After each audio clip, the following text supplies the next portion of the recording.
And songs ఏమైనా మరి సింగర్‌గా ఏమైనా ట్రై చేసారా? ఆ నా ఇంట్రెస్ట్ ఉందా? వాయిస్‌కి పాట ఏమో బావుంది గదా! మీ వాయిస్ ఒకసారి మా కోసం ఏమైనా 2 లైన్స్ పాడొచ్చు గదా! ఓకే.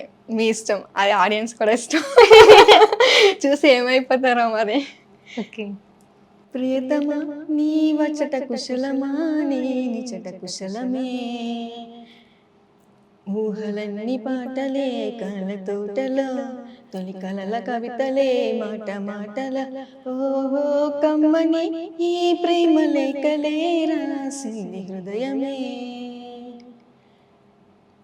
లాలి లాలి జో లాలి లాలి జో ఉమాదేవి లాలి జో లాలి లాలి జో గుండెల్లో గాయమేదో చల్లంగా మానిపోయే మాయ చేసే అమాయే ప్రేమాయే ఎంత గాయమైన గాని నమనికేమి కాదు పువ్వు సోకి నీ సోకు కందేనే విరికి రాని వెర్రి ప్రేమ కన్నీటి దారలోన కలుగుతున్నది నాడు మోము సోకలేక నా గుండె బాధపడితే తాళనన్నది మనుషులెరగలేరు మామూలు ప్రేమ కాదు అగ్ని కన్న స్వచ్ఛమైనది మమకారమే ఈ లాలి పాటగా రాసింది హృదయమే.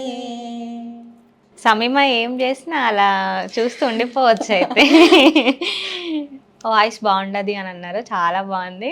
సో, ఎవరైనా సాంగ్స్ పాడే ఛాన్స్ ఇస్తే యూజ్ చేసుకుంటారా? మిస్ చేసుకుంటారా? అరే నా వాయిస్ అందరూ రీచ్ అవుతుంది మంచిగా ఉందంటే నేను ఎందుకు చెయ్యను చెప్పు. అంతేనా? ఓకే. ఎవరికైనా నచ్చుతుందేమో. ఎవరైనా డెఫినెట్గా నీ వాయిస్ చేస్తాను బావుంది మీరు పాడండి అనంటే? డెఫినెట్గా నేను చేస్తాను బాగుందంటే. ఓకే. అసలు ఎప్పుడైనా ఆ థాట్ ఉందా అసలు సింగర్స్ అంటే నా ట్రై వాయిస్ చేయాలి అని? బాగోదని ఫస్ట్ నాకు ఒక ఫీల్ ఉండేది. సో అంతా బాత్రూమ్ సింగింగ్ అంటే నేను ఆడిషన్కి పంపించినప్పుడు ఒక ఆడియో క్లిప్ ఒక సాంగ్ క్లిప్ ఉంటుంది కదా. ఓకే. సో అలా అంటే నేను ఒక కెనోపీ థియేటర్ అని చెప్పి థియేటర్ యాక్టింగ్కి ఒక 10 days వెళ్ళా. ఓకే. సో అలా నేను ట్రై చేశాను అక్కడ. అంటే మోనోలాగ్స్ ఎక్కువ ఉంటాయి, మోనోలాగ్ సాంగ్స్ వాళ్ళు చెప్పే ప్రాక్టీస్ కానీ ప్రతిదీ.